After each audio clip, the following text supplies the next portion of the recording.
Reflecting upon our main task, I think all of our group can agree that our planning and production was far more efficient and effective than our preliminary task.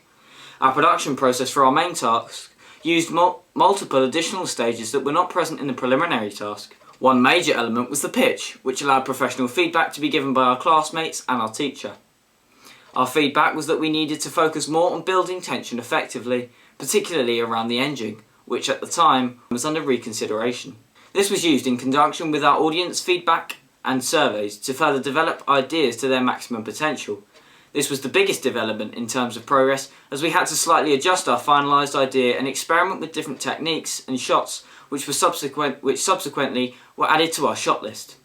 Other additional stages such as the health and safety recce, shooting schedule, storyboard and synopsis allowed us as a group to develop our ideas in greater detail to the extent where they were ready to be put into production in a professional manner. The overall quality of our footage was based on the focus of the camera.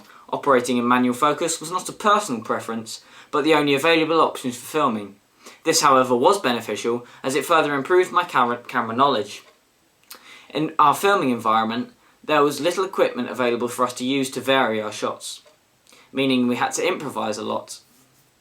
Regardless, Liam took on the role of cinematographer and experimented with a large variety of shots and compositions with lighting used at different levels to effectively create the uncomfortable atmosphere for our opening sequence that we required.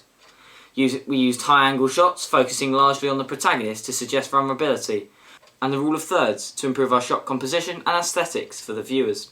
Using Final Cut Pro dramatically enhanced the visuals for our audience. One enhancement that was incredibly important was the use of the CCTV effects and bad TV.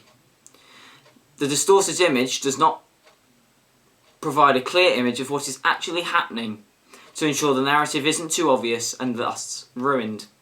The CCTV appears to the audience to show another presence in the room, further adding to the discomforting atmosphere built throughout the tension. A variety of rough cuts saw our product develop slowly from an amateur to a professional media product.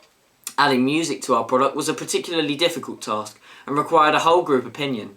Firstly, we had the issue of copyright, which only entitled us to a limited amount of a backing track or song. Unfortunately, that limited amount was shorter than our product, and we were looking for something that provided a crescendo throughout to maintain and build the suspense that we required for our audience.